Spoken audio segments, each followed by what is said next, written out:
The first speaker is the rapporteur. Mr. President. This overhaul of our rules of procedure is intended to make them better in terms of efficiency, transparency and clarity. It is the result of a year and a half's work by a working group with a representative of every political group. Although many of the rule changes are technical, there are quite a few that are of political significance. We have looked at the rules concerning the conduct of members. We are prohibiting racist and xenophobic language in this Parliament. We have increased the penalties that can be imposed on members who transgress our rules in this Parliament. Thank you, Mr. Deputy Speaker. Students of liberty will tell you that throughout our history there is the ebb and flow and battle between the people trying to regain power from those who wish to control the people. They will tell you where their power is concentrated too much in the hands of those who lead us, then there will be problems with the people and often abuse of their lives. We can see what happened in Cuba. We can see what happened in Cambodia or China or the Soviet Union. Now, Mr. Corbyn's party has a member here from the Labour Party who wants to introduce his own constitutional manipulation of this House. Now, he's not a communist. He doesn't come from those countries. But he comes from a party that supports Cuban leaders, supports people who were in the Soviet Union, and supported those who believed that the power of the people should be suppressed by the power of organisations. This changes to this House will ensure that this continues, but I believe many more people will want to leave the European Union on the basis of it.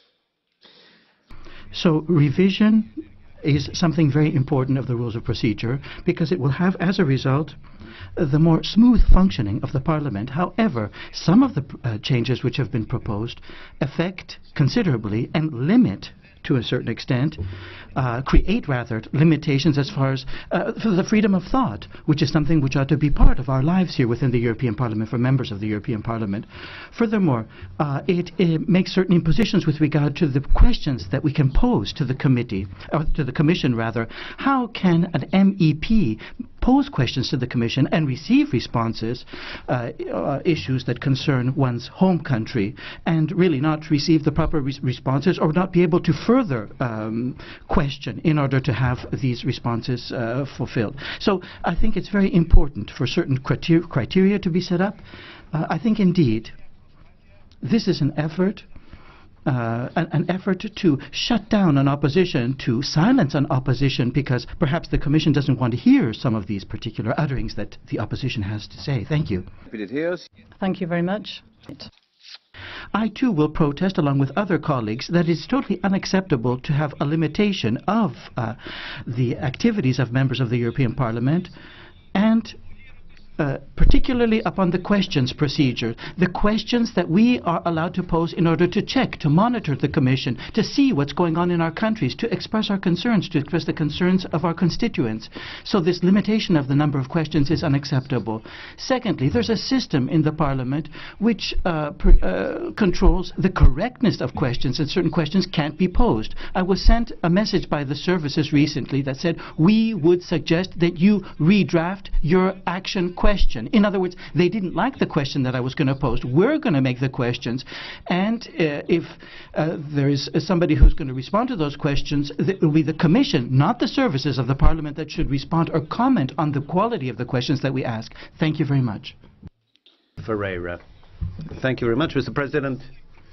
What's been cooked up over the last 2 years on the way the European Parliament is going to work is basically a kind of coup. It's going to seriously restrict the ability for MEPs or smaller groups to take the initiative. It's going to concentrate even more power in the hands of the big political groups. We're not just talking about limiting the number of questions that MEPs can ask, which of course restricts their ability to exercise scrutiny on other scrutinies. It limits the number of resolutions they can table. It limits the ability for them to act in committee. Also written declarations restrict. That's serious enough. But also there's so-called fast-track legislative procedures, which of course restrict the abilities for MEPs to intervene and of course limit the right to scrutiny. There's also an elimination of having a register of how people vote. It restricts roll call votes, and that limits the scrutiny on those or what MEPs do. You know what you're doing, but you're just hiding it. Less democracy, less pluralism. That's what you're seeking to impose. Thank you.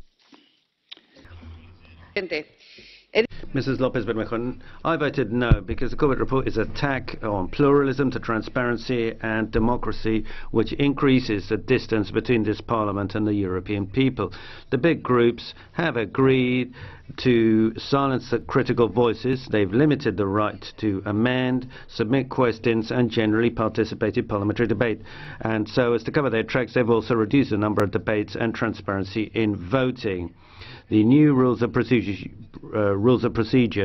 formalise what some of us have been denouncing for some time. This Parliament is just a theatre where the agreements between socialists and the right are staged whilst a silenced and dumbfounded people watch on as their social rights and freedoms are being destroyed in the name of the market.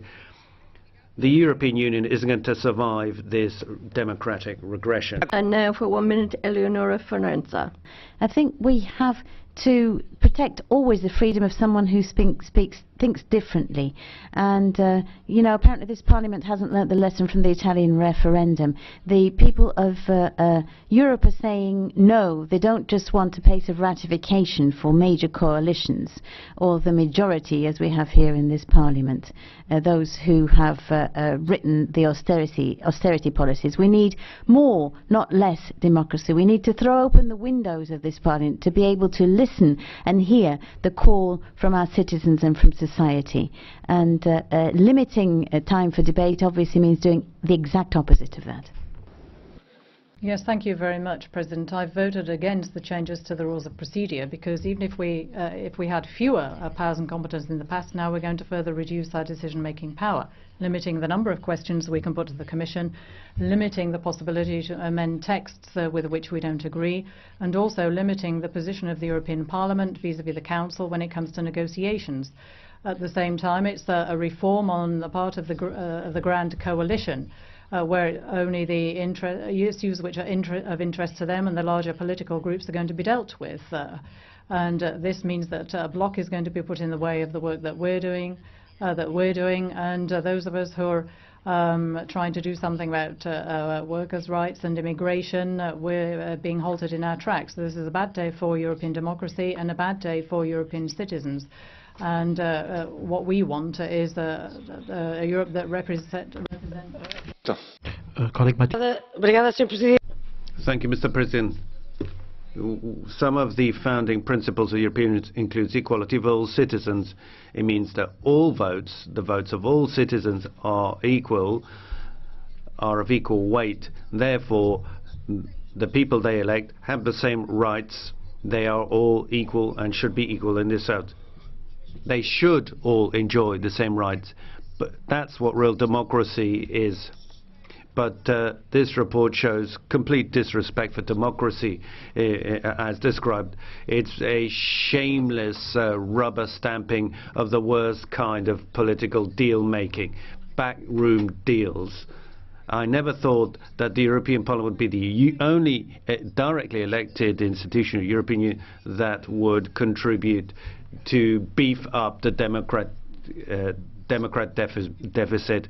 You've granted legitimacy to this democratic deficit, a rubber stamp. Colleague James, 1 minute, please. Mr.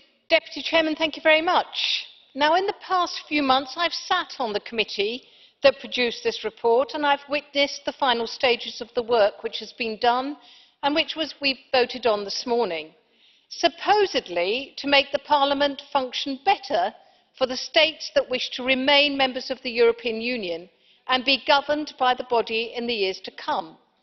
Now, if the people of the United Kingdom had not voted to leave the European Union on the 23rd of June, there would have been a number of clauses that I would have voted against or wanted amended today.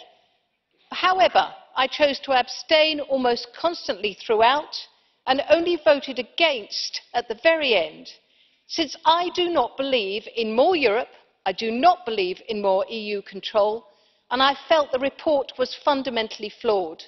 There was a request right at the beginning to defer this report and to send it back to committee, and it's a very great shame that that request was ignored. Thank you.